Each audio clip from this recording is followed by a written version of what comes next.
I Want to Jump Like Dee Dee, with me, Giles Sibbald, is the music podcast that does music a bit differently. I'm talking to some incredible musicians, DJs and producers about how they use an experimental mindset to fuel their own creativity, pursue new challenges, overcome fears, bounce back from mistakes. You know, when you hear a band, watch a video or two and you're just sort of blown away. Well, for me, that's the Bobby Lees.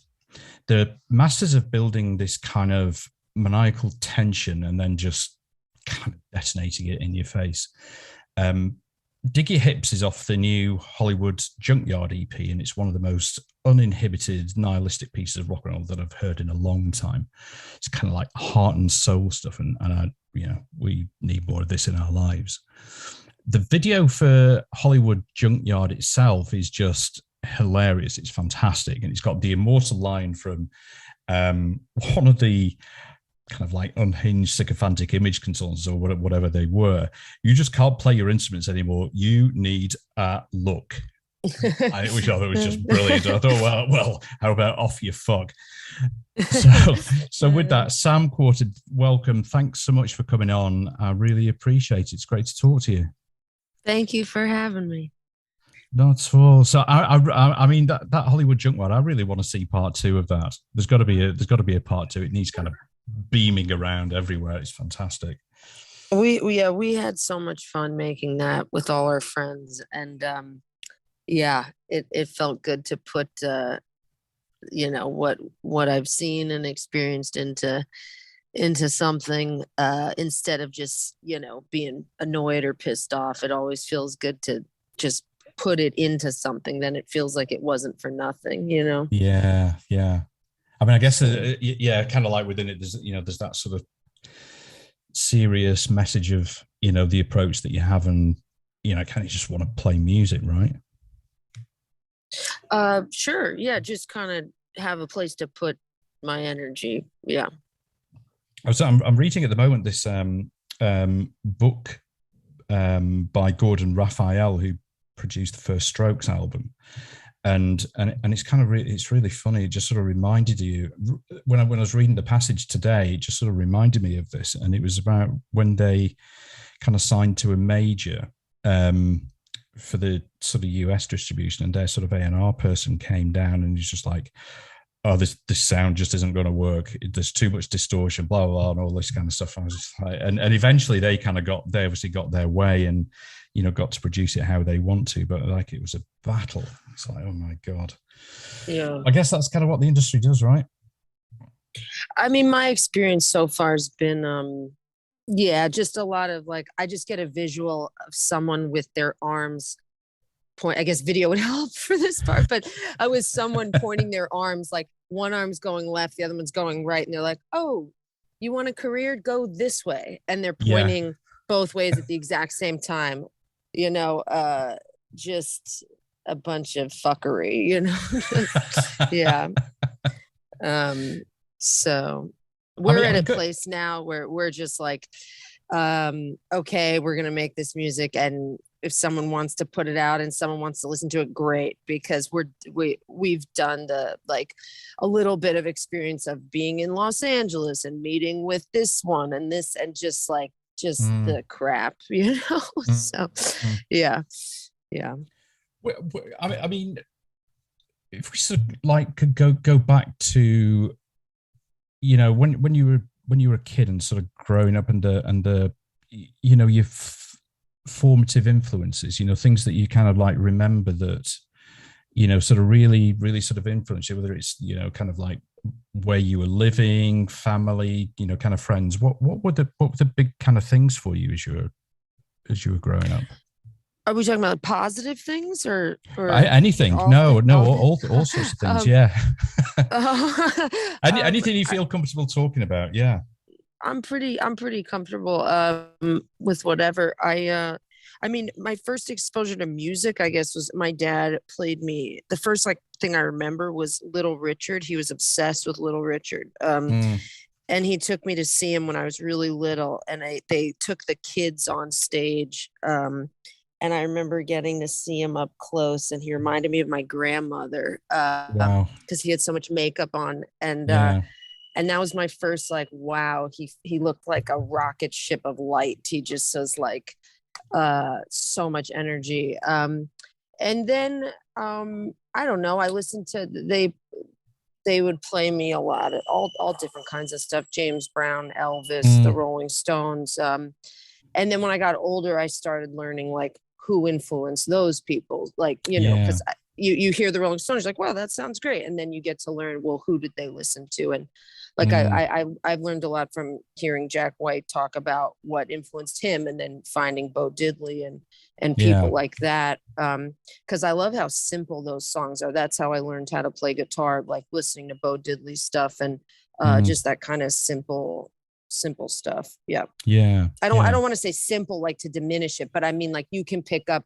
a guitar with two chords and be able to fumble through some of that stuff. Yeah, absolutely. No, I totally get you with that. And it's I mean, that's the kind of fascinating thing, isn't it?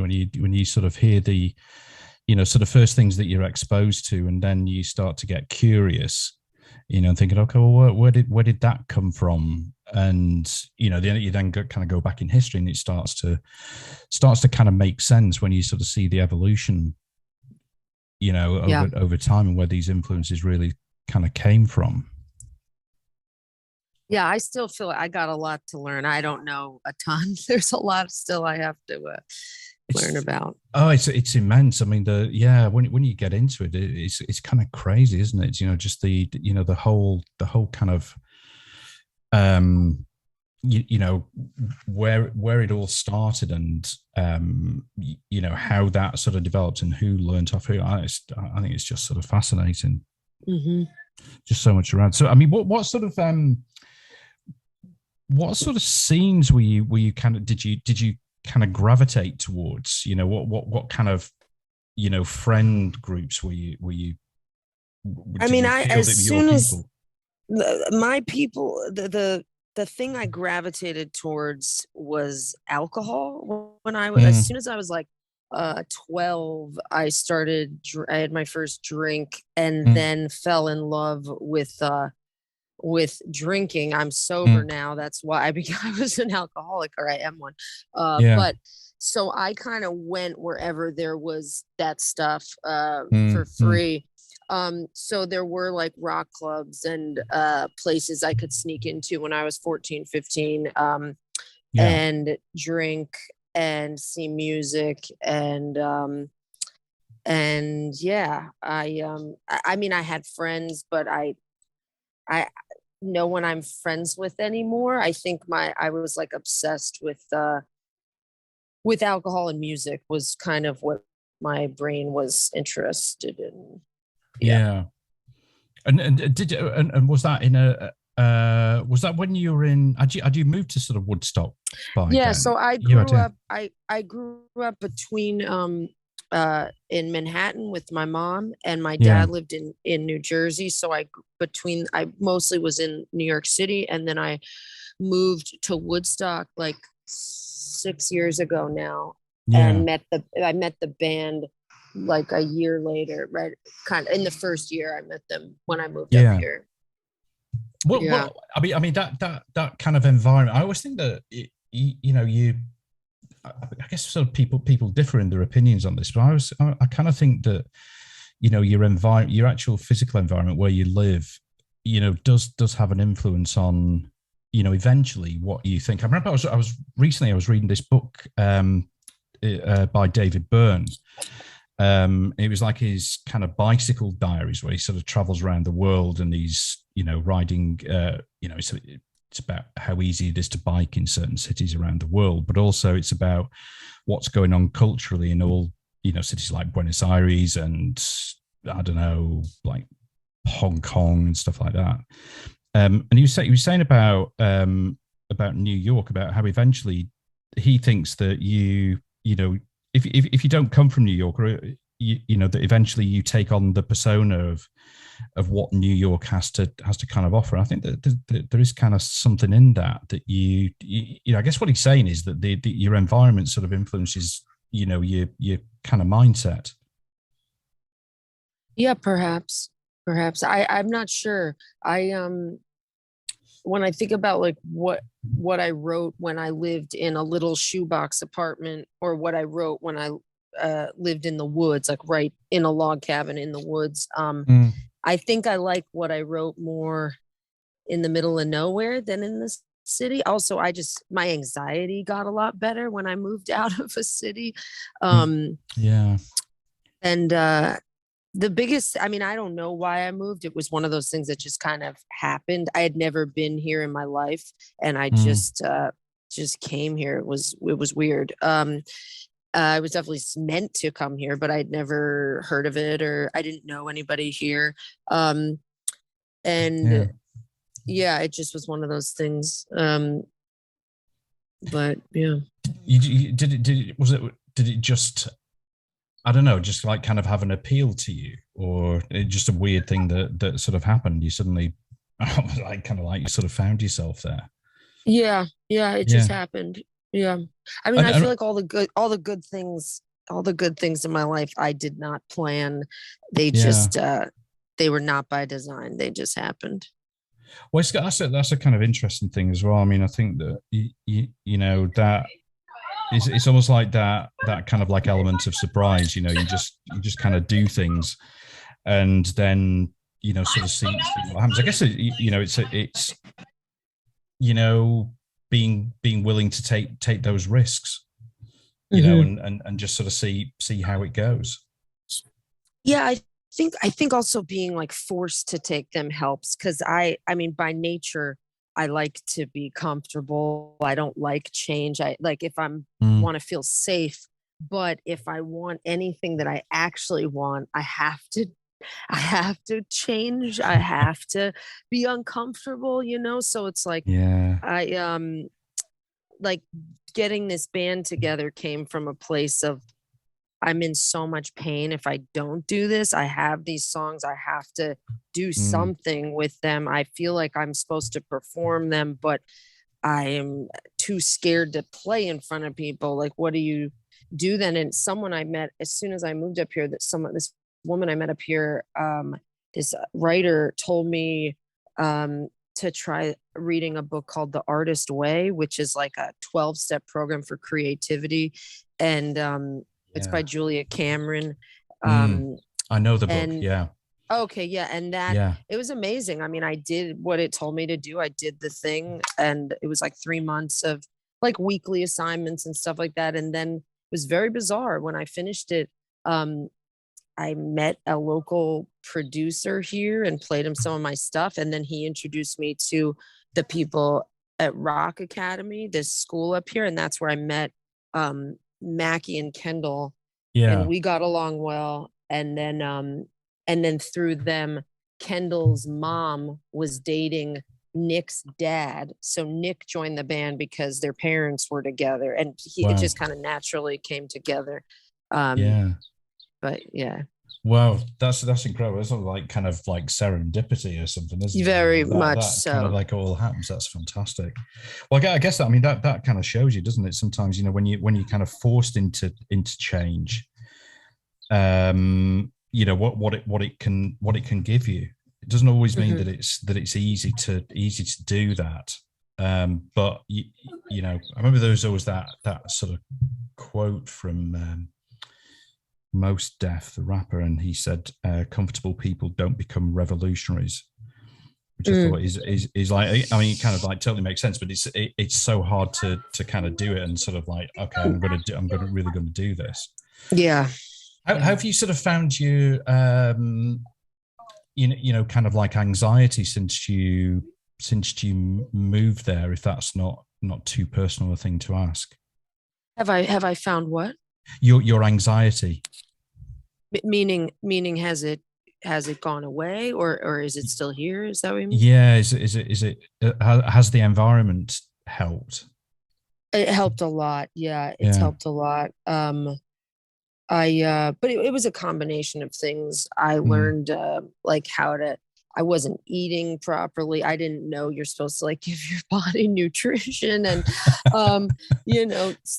and bananas are good. They calm you down. There's certain things that like or I've been told, I don't know if that's true, but they work for me. I also tried up here. They've got people that do, I mean, I guess it's everywhere, but I met someone that did like for scale acupuncture, which was really good. Yeah. I do that once in a while. And I started going to therapy for a little bit. I haven't been in a few years now, but when I moved up here, I went, and it was, I think, a combination of just doing things differently helped. I mean, I still get anxiety, but it's manageable now. It's not like I used to get legit panic attacks where I thought I was going to die or have a heart attack, or and those have subsided. And if the feeling comes up, I know what to do to like get through it. Sometimes it is the feeling of like you're hanging on the side of a building, and depending on the level of anxiety, sometimes you're on the top of the Empire State Building, you're like trying not to fall down, and then other times now it feels like I'm hanging off the second floor of a building. Like it's not that bad if I fall, type of thing. I'm not gonna die. But I don't know if that makes any sense. But no, it does. I mean, I in an earlier, I think one of the first episodes I did of this podcast, I was talking to Jennifer Finch from L7, and she'd said that, and I'd never have thought this, but in the early days of L7, I think still now, but certainly in the early days, she had incredible, kind of like stage anxiety, where she felt like she couldn't get on the stage. And, she said that she used, basically kind of like sort of therapy to manage it and to understand what anxiety was, and work out that actually she needed some anxiety, to help her. So she kind of turned it into a positive, but I thought it was a kind of interesting, that is interesting way to handle it. Yeah. I still, I never ever want to go on stage ever. I have to like pray for something to possess my body and do it for me. Wow. I do. I say a prayer and then go and do it, and I feel great when it's over. I love the feeling when it's over. That's what makes me do it, I think. It's that like wrung out feeling. Yeah. I mean, it's I guess it's going for. I mean, we all have, I suppose, something like when I do these episodes. There's always a part of me that's wanting it to be over before it's even started. Do you know what I mean? It's yes. It's kind of like okay, I really want to, and the thing is, like, I've enjoyed every one that I've done. There's not been one that I've really thought, oh my god, I wish I'd done that. Wish I hadn't done that. But every time I'm like, I get really nervous and thinking, and I suppose it's a bit of that. Kind of lack of self-belief or kind of confidence. And, because when I was a kid, I was always, I still am, because I don't think you ever lose it. But, but when I was a kid, I was really shy and, never wanted to kind of stand out, just like kind of blend in and all that sort of stuff. And I think there was a kind of self-confidence issue. So now when I do these, I'm thinking, well, why would anybody want to talk to me and all that sort of stuff? And I suppose it kind of contributes to thinking, oh God, I wish it was over. Just make it be over. Well, if it makes you feel any better, this is the most relaxed I've ever felt on a interview or podcast. I feel very. I feel like we're in your living room or talking or something. So. Well, that's that. I'm relaxed now. I'm relaxed. Okay, good. We can end it now. We're done. I'm okay, good. How do I mean, from what you've kind of learned, kind of like sort of over the years. I mean, what do you feel that your life so far has kind of given you? I mean, I'm kind of thinking, in the lines of, has what you've been doing kind of made you a more curious person? Has it given you kind of like more self-belief to kind of keep going and keep creating? Yes, it's also like I feel like it's I don't know, it's a weird It's a really, mixture I know of it's really it's hard. a I weird know. mixture of like in the Wizard of Oz, when you see who Oz is and it's just Mm, a guy behind a curtain. That's a little bit of it too, because when you have a dream, you think the dream is going to be this thing, yeah. and it's not. It's very different than what you think Yeah. it's gonna be. So it's been part of that, just like curtains being pulled back, and then also acceptance of like, okay, so this is the gig, this is what it is now, what type of thing. Yeah. Because we've been touring a lot, and some of the experiences are amazing. Like when someone comes up to me and says like, I've been having a really hard time, your music Mm, has gotten me through or has helped me, like that makes me feel like, okay, I'm exactly where I'm supposed to be, this feels worth the energy and stuff. mm, And then sometimes since I don't drink or do drugs anymore, I mm. when we're around all that stuff, um it's definitely like, okay, is this worth like being like not sleeping and being, Yeah. so it's No, I kind get of you. that's at least the place I'm at right now, kind of just trusting that this happened for a reason, so I'm going with it. And Yeah. but I feel like I have no idea what's in front of me. I do feel very open to all different kinds of creative outlets now that the fear of um doing it's over, and seeing like how you can do something that you were scared of, which is amazing. I'm so Mm, grateful that I was able to get past that. yeah. Um, so yeah, I feel like, okay, if I got past it with that, then there's, who knows. Yeah. I mean, I quit drinking about, was it now about 2.5 years ago? Actually, it was probably quite fortunate because it was just before all the kind of lockdown Oh wow. started. Yeah, just before it, which was probably a good thing because if I hadn't, then Be might not swimming away. Yeah. might not have been Yeah. too good. Hmm. But it's funny. It's funny how you I think one thing I've learned is that I tend to trust my mind more and trust my judgment more. Yeah, definitely. With that kind of clear head. Yeah. And actually kind of like more equipped to handle some of the shit that kind of life gives you as well. For sure. It doesn't make it easy, but I felt that it did equip me a bit better anyway. Yeah. um Well, yeah. congratulations. Yeah. No, thank you. To us both. Yay. Yay. Yeah, exactly. Yay. So actually, go back to what one thing that you were saying on the, when somebody sort of comes up to you and says, I was really struggling and you really helped me. I think one thing that I've really sort of picked up is,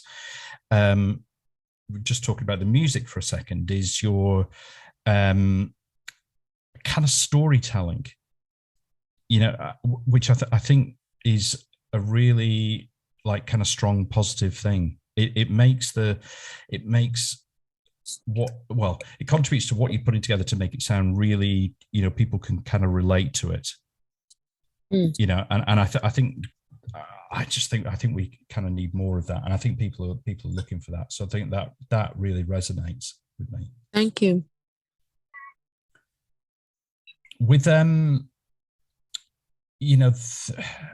much do you rely on your kind of instinct, like gut instinct? What sort of role does that play for you In life, or when we're writing music, or both? Yeah, both. Yeah. More, I mean, I'm like you had said, the more time clean, I feel like my gut is driving.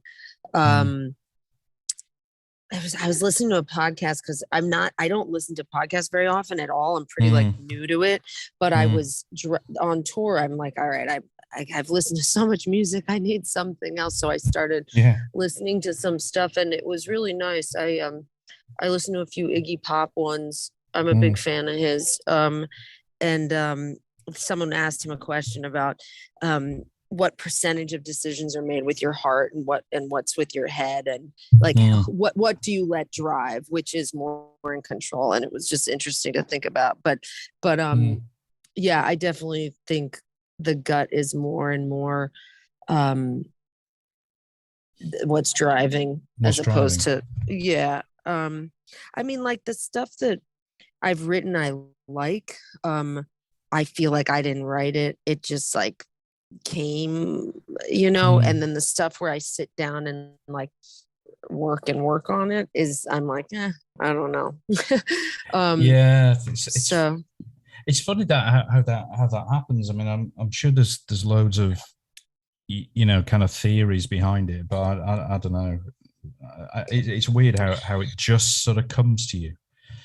I think it has to do with what you're putting in. At least for me, like one song on this new thing, this song called "Strange Days." Like that was a weird experience because I woke up and just I wrote the whole thing out in like 5 minutes, and it's a simple thing. And then I grabbed my guitar and just it wrote itself, and I sent it to Kendall, our bass player, and then she has like a much richer musical knowledge than I do. I only know how to write very basic things. I just play on the E string, and I know simple chords, and she can be like, okay, no, let's go here with it, and she'll like flush it out, which is amazing. And I mean, then the rest of the band adds their own parts to it. Everyone contributes. But with that one, I had watched this, I think Catherine Bigelow made it, this movie called Strange Days. And then I was reading this Murakami book. I don't know if you're familiar with that author, but no, I'm not. No, he's pretty cool if you're into alternate realities or I don't know. He's fun. I like things that I get bored with, like very human stories. I like something that's something else is also going on, like we have a window into an alternate being or thing or but anyway, so I think that was a song that just wrote, I think because I had seen this movie, which was about just the evils of technology and how bad it can get, and it was made a long time ago, and then this book, it just like kind of, I don't know, I woke up and it popped out, because I feel like if I'm taking in like a bunch of crap, I don't the ideas aren't very interesting. Okay. Yeah.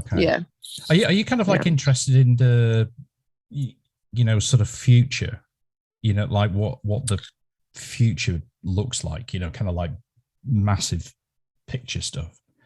I don't know. I mean, I think about it, but it's scary. It's scary, isn't it? It's like, it gets fucking mind-blowing.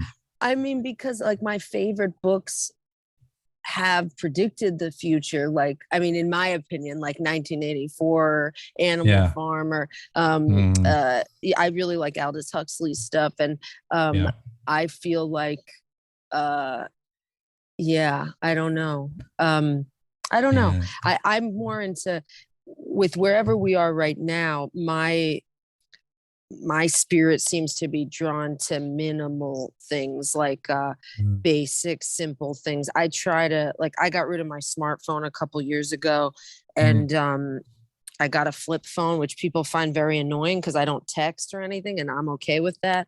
If you want to talk to me, you have to call me or meet me in person. And that to me is how I've combated like the feeling that everyone's like, we're becoming less human. I feel like I have to stay human for some reason. So maybe I'm fighting the change or shift that's supposed to happen, but I don't know. It doesn't feel right to me. So like it creeps me out when I go to in town, I run into people I know, and I ask them how they are and what they're up to, because I honestly want to know. I haven't seen it online. I don't want to know, you know what I mean? And it's weird when they're like, oh, I saw because Kendall runs our Instagram, and people just know everything, and it just kills to me. Like anyway, I'm going on a tangent. No, not at all. No, it's all, it's all interesting. I like that sort of stuff. I mean, it's funny on what you were saying about podcast. I mean, I was never, before I started this, I was never a sort of big podcast person. And obviously I kind of am now. But I kind of choose this. I really choose the stuff carefully that I listen to now, because there's so much shit and just like kind of noise and volume that it's just overwhelming. There's a podcast that I really like, and it's hosted by Ezra Klein. He's on like New York Times, and it's really great. I mean, he does some stuff on specific kind of political issues and stuff like that, which is I don't usually. I'm going to write it down. What is the name of the podcast? It's just called The Ezra Klein Show. The Ezra Klein Show. Okay, I'm writing it down. So he kind of like has. I mean, the last one that I listened to was about socialism is supposed to be a working class movement. Why isn't it? So it gets into like sort of like those kind of like social issues, politics issues. But then there was a one a while ago with this author called Richard Powers, I think it is, who wrote this book. I think it was like a sort of the Overstory. Yeah. He had him on. So the thing behind that. But it was really interesting thinking about when it makes you think about stop looking kind of like inwardly, because that's where we become kind of selfish, because we're just looking about ourselves and think outwardly, where you can kind of feel more at one with kind of nature, with animals, all that kind of stuff. And I like that kind of stuff, where it makes you just sort of think of a different angle, or something that perhaps gets lost in your day-to-day life. I mean, that's why I wanted to also move to a place where there were lots of trees, because I feel very connected. I just feel at peace when I'm around trees. Especially when you get the opportunity to go to like a forest, like the redwoods or the sequoias, where they're just these. To me, they're like these ancient beings that just feel. I don't know. That's where I feel really the most at peace. That's interesting. I do feel though, like for me, I had to go inside first, because it was a pile of crap when I first got sober, and just like, I did have some good influences growing up, but I also had a ton of shit ones, like bad TV or just crap in the culture I was living in, thinking, I don't know, pornography, just like all kinds of shit I was exposed to that I think kind of rotted my brain or like polluted me or something. And so I had to kind of clear out and find, okay, what am I actually drawn to? What feels authentic to me? And then, okay, I feel better. I can be okay in my skin. Now I'm interested in the community and in other people and being of service and like volunteering and helping, just getting involved. But I mean, that totally makes sense to me that you do it that way. Kind of look at yourself, look inwardly, sort that out first, and then. So I totally kind of empathize with that. It's almost kind of like necessary, isn't it? That sort of whole thing of self-love, that you kind of get into a position where you can do to then sort of appreciate things. But the whole thing of trees is like just incredible, though, isn't it? I'm totally with you on that. That I presume that have you heard of that Japanese practice, forest bathing, Shinrin-yoku? No. What is that? Shinrin-yoku. It's basic. I mean, it translates as forest bathing, but it's literally what it means. Yes. Yeah. Kind of going and being with trees, but you really notice it, don't you? Just the like you said, that kind of power, and that there's almost like this sort of like wider being. And if we're not on tour, I want to go camping. That's what I do when I feel the best, like eating over a fire, and I feel very primitive in my what makes me happy. I'll tell you what I love about it. No, go on. No, I was just gonna say we're having this conversation. I'm so peaceful. I mean, I'm still like a human. Sometimes I freak the fuck out, and like this last, lack of sleep or whatever. I feel like most days I am a peaceful, loving human being. But then, you know, if I don't sleep well and we're on tour and I haven't eaten, I'm like, you know, I can also, you know, just, yeah. So, yeah, kind of be human, have the human parts of it. But I guess, you know, knowing that is out there kind of like helps you cope with that, you know, and kind of get over those sort of times when you just want to, you know, pick up a large bat and hit the van or something like that. You know what I mean? But I love that. I'll tell you what I do love about the trees, that idea that, you know, that mycelium network, you know, how it's based on sharing. I just think that is so powerful, and you know, like humans could take a big fucking notice of that in how we, you know, deal with each other. Yeah, that book, The Hidden Life of Trees, I think is where I first learned about the roots and how they feed each other and help each other. Yeah. So go down the. I mean, so if we talk a bit about sort of your creativity, how do you kind of keep your, you know, kind of mindset, you know, kind of focused? You know, how do you sort of maintain your creative? What do you need around you? Or does it just happen? I feel like I haven't been, and that's probably why I've been kind of depressed. But I've been in like a low slump this year from, I think, doing too much of the non-creative stuff. We're getting ready to put, you know, new stuff out, and we just got a manager and got some help, which is amazing. So they're starting to take stuff off my plate. But for the last few years, it's been I do everything. Like I book every tour. I do everything. So I'm just on the computer a lot. That's hard work, isn't it? I officially retired from booking last week. That was my last tour I booked, which I celebrated with a big cookie. No, I just I'm done. At least for now. Never say never. But we just got an agent. Hallelujah. So brilliant. So I'm hoping to move back into that. Because if I'm on a computer, I'm not looking at the world in you know, a more curious way. I'm more pragmatic. You know, I feel like I kind of go into pockets of time when I feel really creative, and then when I feel like I'm here to just keep things organized and get shit done and whatever. But I try to live by what I learned from the Artist Way book of, you know, taking yourself on a date every week, doing something new, saying yes to something you maybe don't want to do, but it's new people or a new experience, and just kind of moving through that discomfort thing and just go, okay, let me just try this and say yes.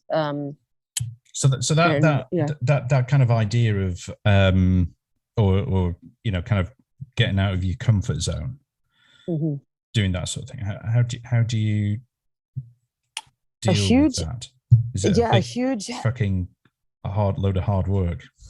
I mean, sometimes, and then I think it just gets easier as you do it. Like I got invited right before COVID started. This was, I guess, fall 2019.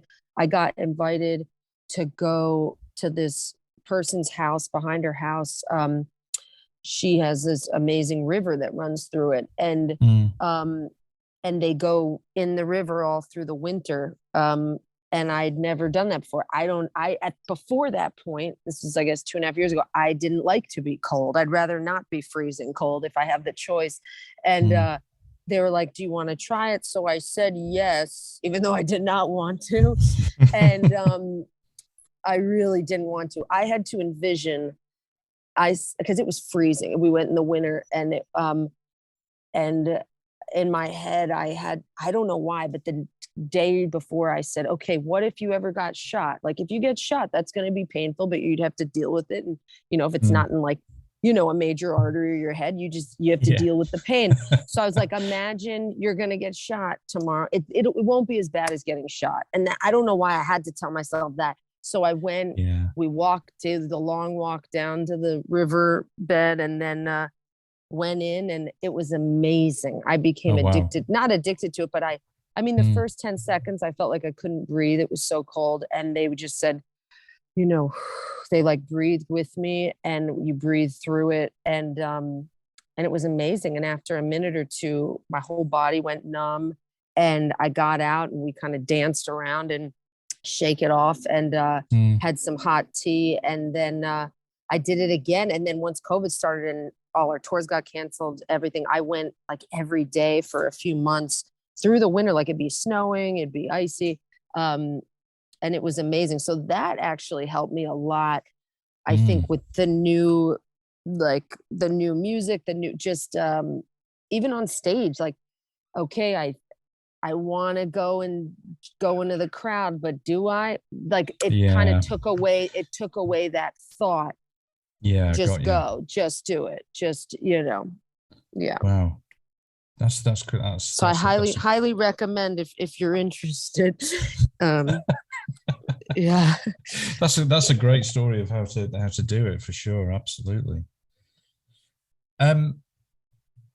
When you kind of, well, not just when you're writing, but if you use that as an example, but it can be anything. If something doesn't go right, like you're working on an idea and it doesn't work out, you're not happy with it. How do you handle those sort of situations? I mean, do you get sort of like thoroughly pissed off, or just kind of like, okay, that's life, let's try this? No, start again? I usually write, like I have a big art book I use to write songs in, so I can kind of map out the song on a page, like a larger drawing pad thing. And so I'll write a bit simple, like when I write by myself, I'll write, I don't know, a couple verses or a chorus idea or just a couple chords. And then I bring them to the band, and I know usually 1 or 2 out of 5 will get yes, and then the rest will get no'd. So I know most of what I write is going to get no'd. So I kind of don't have I try not to judge it at all. I just do it. And then, but if there's something I feel really strongly about, like Hollywood Junkyard, for instance, no one was into that song.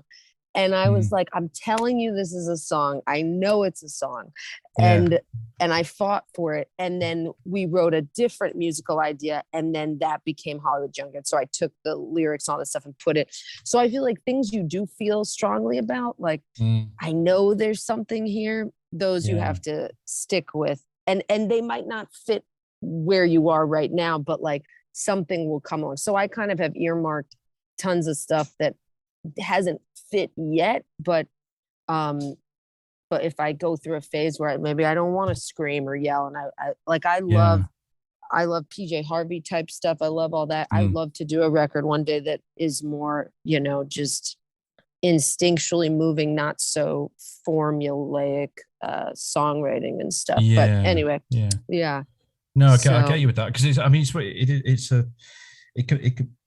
that sounds like a great approach, because I guess for a lot of us, it's we can get precious about things, can't we?